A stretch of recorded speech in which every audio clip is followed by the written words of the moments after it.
In the mid-14th century, Europe was seized by the most devastating pandemic in its history, a dark tide of death that swept across the continent and left entire cities in silence. The Black Death, a form of plague caused by the bacterium Yersinia pestis. Its roots can be traced to the arid steppes and trade towns of Central Asia, where it found its first victims before traveling thousands of miles westward along the ancient Silk Road. In the bustling caravan hubs and ports along this vast trade network, the disease hitched a ride on fleas clinging to the fur of black rats. These fleas, infected with the plague bacterium, would leap from dying rats to humans when their hosts perished, creating a deadly chain of transmission that thrived in the crowded, unsanitary conditions of medieval trade centers. By the 1340s, those rats had followed merchant caravans to the busy port city of Kaffa on the Crimean Peninsula. During a siege of Kaffa in 1346, it was rumored that Mongol forces, themselves ravaged by plague, used a grim tactic, hurling plague-infected corpses over the fortified city walls.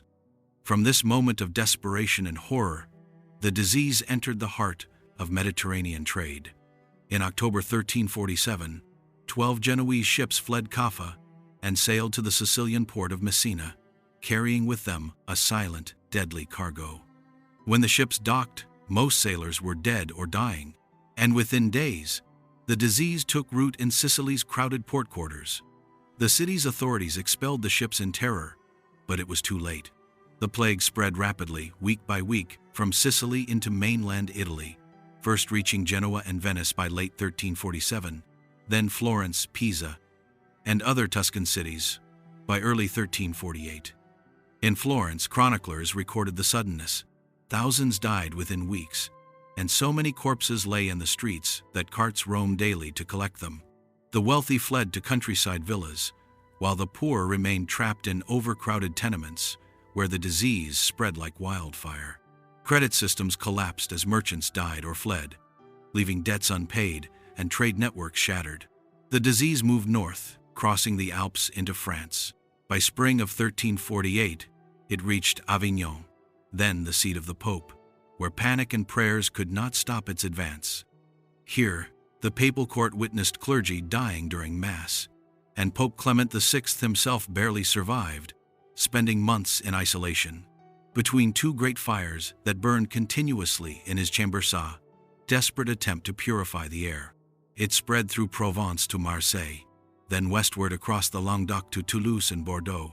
Even as terrified merchants abandoned their shops and entire families locked themselves indoors. In Spain, Barcelona, Valencia, and Seville fell to the pestilence, their streets echoing with the sound of funeral bells and prayers for mercy. By mid-1348, the disease was in the heart of France. Paris, the great medieval metropolis, saw an estimated 800 people die each day at the peak. The city's currency became worthless as trade ceased, and abandoned fields around the capital went unharvested, leading to famine that compounded the plague's devastation.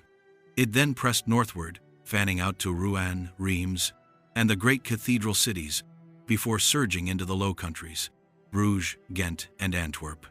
These densely populated trading cities, tied closely by river and road to the rest of Europe, became deadly gateways. In late 1348 and early 1349, the plague crossed the Channel to England, first striking the ports of Dorset and Southampton, then devouring London by summer. Chronicles from London describe bodies piled in churchyards, priests collapsing during Mass, and entire parishes emptied within days. The Archbishop of Canterbury died of plague, along with countless clergy who had administered last rites to the dying. From London, it radiated outward, east to Essex, north into East Anglia and York, and west to Bristol and Wales.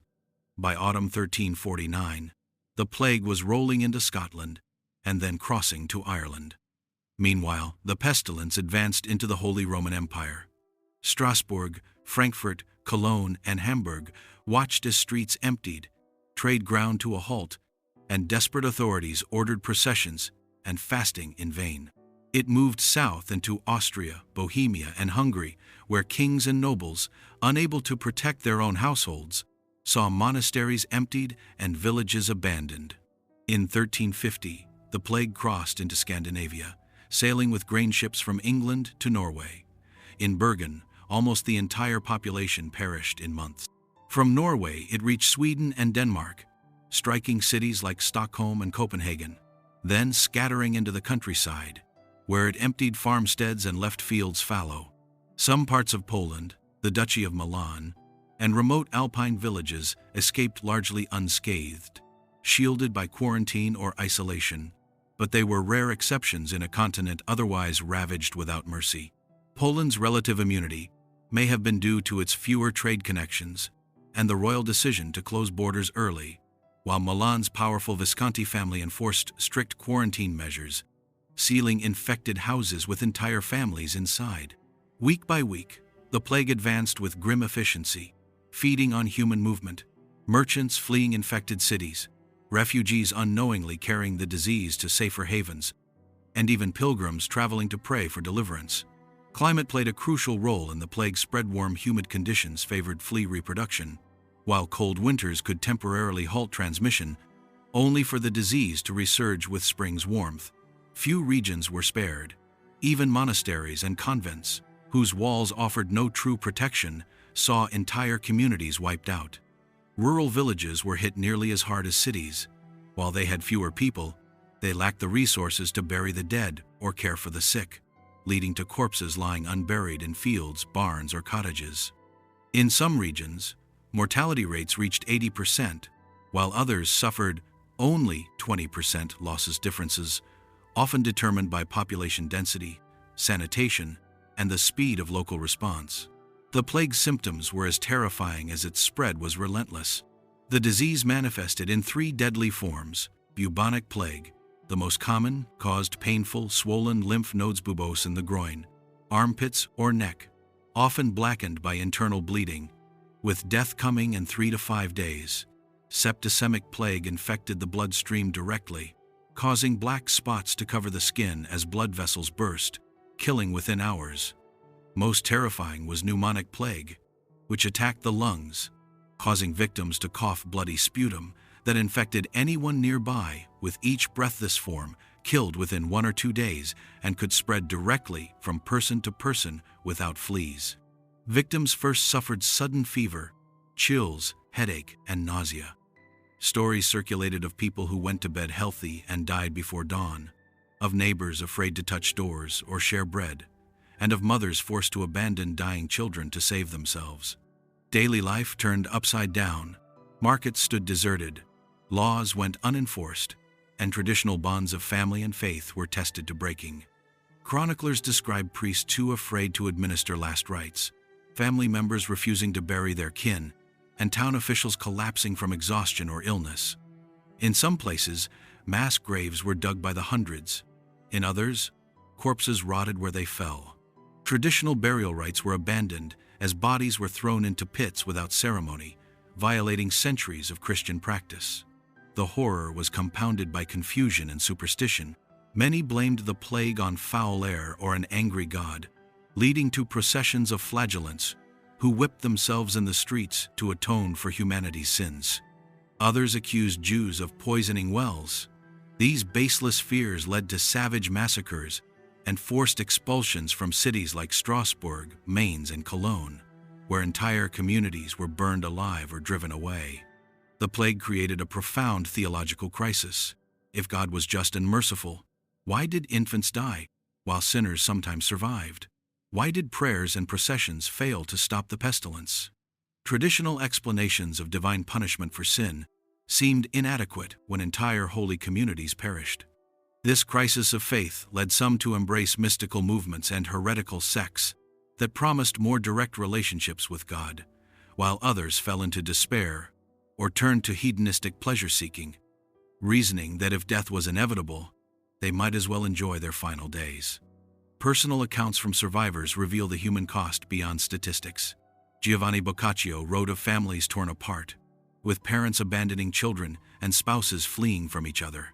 Wills from the period show people desperately trying to arrange their affairs, often changing beneficiaries multiple times as intended heirs died. Children orphaned by the plague roamed streets in packs, creating new social problems for the few surviving authorities. Some developed remarkable survival strategies.